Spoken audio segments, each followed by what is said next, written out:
हा व्यक्ती जबाबदार नसून या विचारांना बळ देणारा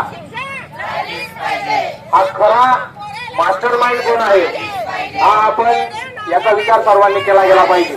पीठ असणाऱ्या एका आमच्या नेत्यांना हल्ला करण्यापेक्षा जर खरंच आईचं दूध या व्यक्तीने पिलेलं असेल तर आज त्याला या माध्यमातून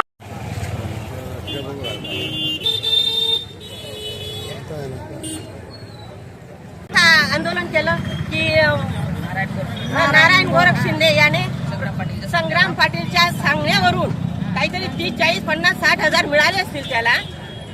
त्याच्याशिवाय त्याने असं केलं नाही, कारण की संग्राम पाटील त्याच्या खांद्यावर बंदूक ठेवून गोळ्या झाडतोय, दुसऱ्यांच्या खांद्यावर बंदूक ठेवून, आणि त्याला तसं करायचं तर समोर यायला पाहिजे।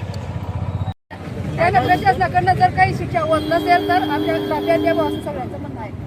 काय नाव तुमचं? गाव सांगा तुमचं। आमचे काका आमच्या गावाचे मायबाप आणि त्याच्यावर असा हल्ला करणं चुकीचं आहे, त्यांनी असं करायला नको होतं। मग आम्ही त्यामुळे त्यांचा निषेध करतो। आमच्या गावातले लोक चिडलेले आहेत, त्यांना आमच्या ताब्यात द्या। तिथं लग्न हळदी या होत आहेत, तिथं त्याला पत्रिका दिली जात नाही, तिथं किरण नाना यांना आवर्जून बोलवलं जात आहे व आपण हे घडवून आणायचं, त्याच्यानंतर रडायचं, लोकांसमोर खोटं नाटक करायचं व त्याच्यातून जनाधार मिळवायचा।